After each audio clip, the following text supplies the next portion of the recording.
So this is my first try of the Bawang watercolor paper. Forgive me if I said that wrong.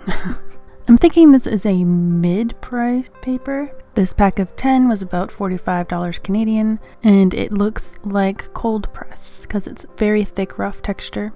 Unfortunately, it does have a watermark. I hate watermarks because they usually take up a portion of the sheet so you can't use it, but this one I actually didn't notice until after I cut it. Now, I'm not doing an extensive, thorough review of this paper. This is just my first try at it. So I'm primarily focused on two things. One is color saturation retention, and the other is layering.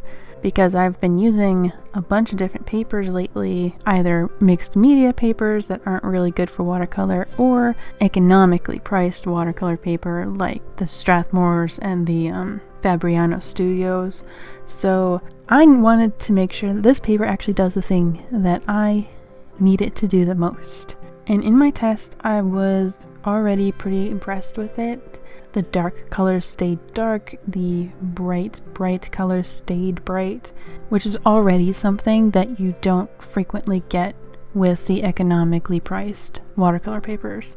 And the thing that surprised me the most about this papers is that usually like the fancier papers don't really support lifting that much. They get stained really deeply. But this one, the color came off. I do appreciate that a lot because like most people, I do make some mistakes and want to be able to push my lines around when I mess up, so I appreciate that. But the most frustrating thing for me with the student grade papers is the inability to layer well.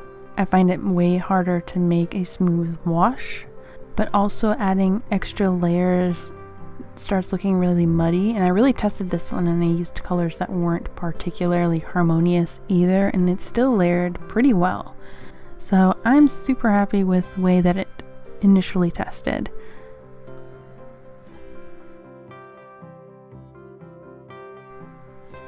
And so now I'm going to do an actual working test, making a little trading card size painting with the typical amount of layering that I would normally do.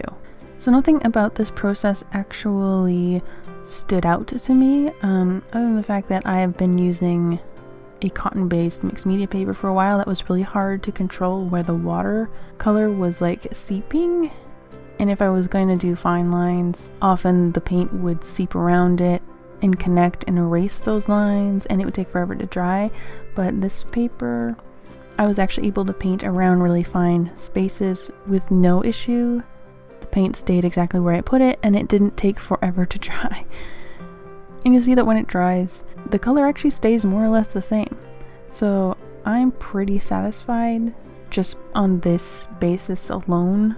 I'm not getting any like unpleasant surprises. I'm not struggling with the paper. I'm not like having to redo colors to strengthen them over and over and over again. In the layering process, I'm not getting too many muddy spots. And I was going somewhat dramatically with my color changes and layering too. And nothing tore when I took the tape off. So I guess I'm pretty glad that I took the risk and bought a whole pack of this. I feel like I've tried so many papers to find something that actually does what I need it to do, and now that I've got this one, now I can actually kind of move on with my life and do actual paintings that don't frustrate me. And like I said in my vlog, I don't know if this is the same as their Academy pad paper, so I really can't speak to that. My local art store just happened to have this, and the company details of this paper is that it is 100% cotton rag on a cylinder mold paper machine, comparable in quality to top European made paper, internally and externally sized, receptive to lifting techniques, and resists pilling. So let me know if you are experienced with this paper and can speak to how well it can perform over time. Also, if you know whether or not the Academy version of this is the same product or not. I'm just so relieved to finally have some paper in my house that actually does what I need it to do. So Thanks for watching. I will be back next week with another attempt with this paper and maybe even compare it to the Arches hot press pad. And I will see you then.